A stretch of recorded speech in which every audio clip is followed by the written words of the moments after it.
Der Herr sei mit euch. Und mit deinem Geiste. Aus dem heiligen Evangelium nach Markus. Ehre sei dir, o Herr. In jener Zeit kamen einige von den Sadduzäern, die behaupteten, es gebe keine Auferstehung, zu Jesus und fragten ihn: Meister, Mose hat uns vorgeschrieben, wenn ein Mann, der einen Bruder hat, stirbt und eine Frau hinterlässt, aber kein Kind, dann soll sein Bruder die Frau heiraten und seinem Bruder Nachkommen verschaffen. Es lebten einmal 7 Brüder. Der erste nahm sich eine Frau, und als er starb, hinterließ er keine Nachkommen. Dann nahm sie der zweite, auch er starb, ohne Nachkommen zu hinterlassen. Und ebenso der dritte. Keiner der 7 hatte Nachkommen. Als letzte von allen starb die Frau. Wessen Frau wird sie nun bei der Auferstehung sein? Alle 7 haben sie doch zur Frau gehabt. Jesus sagte zu ihnen: Ihr irrt euch. Ihr kennt weder die Schrift noch die Macht Gottes.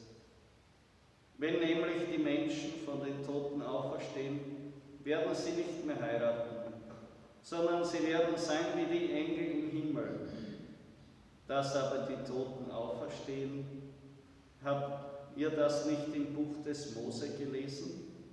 In der Geschichte vom Dornbusch, in der Gott zu Mose spricht: Ich bin der Gott Abrahams, der Gott Isaaks und der Gott Jakobs. Er ist doch nicht ein Gott von Toten, sondern von Lebenden. Ihr irrt euch sehr.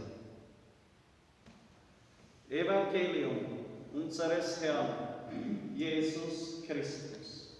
Lob sei Christus.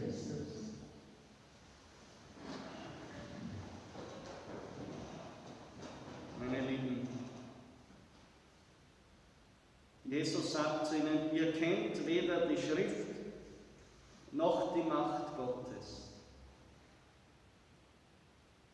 Es ist, heute würde man sagen, die liberale Form der Theologie, die Sadduzäer. Und sie haben auch nicht an das ewige Leben geglaubt. Es war mehr eine Philosophie als wirklicher Glaube. Man hat immer mehr weggezwickt von dem, was einem heute unwahrscheinlich erscheint. Und eigentlich geht es hier um das wirkliche Kennen der Schrift und um den Glauben an die Macht Gottes. Und ich denke, das ist ein Problem für unsere heutige Zeit in der Kirche. Wer hat schon wirklich Erfahrungen mit der Macht Gottes? Und wer kennt wirklich die Heilige Schrift, dass man sagen kann, dieses christliche Leben ist wirklich auf das Fundament der Heiligen Schrift aufgebaut? Ich denke, dass diese beiden Säulen Zukunftsperspektiven für die Kirche sind. Wenn wir nicht ganz klar aus diesen beiden Fundamenten leben, dann fehlt das Wesentliche. Dann hängt alles in der Luft. Gerade eben, wie wir gehört haben, dass die Lesung, wie der heilige Paulus verkündet, dass er das Evangelium, dass er weiß, an wen er glaubt, dass er das Evangelium verkündet und dass er selbst auf diesem Fundament steht und mit einem Feuer eifert, weil er wirklich erfüllt ist von der Kraft, die ihm das gibt. Egal, ob er Not leidet oder ob es ihm gut geht. Und ich denke, dass wir ganz bewusst, jeder für sich, seine Wurzeln tiefer hineinschlagen muss in diese beiden Dinge, dass wir bewusst unseren Glauben auf das Evangelium, auf die Heilige Schrift gründen und dass wir immer mehr Christen sind, die gewohnt sind, mit der Macht und mit dem Wirken Gottes zu rechnen,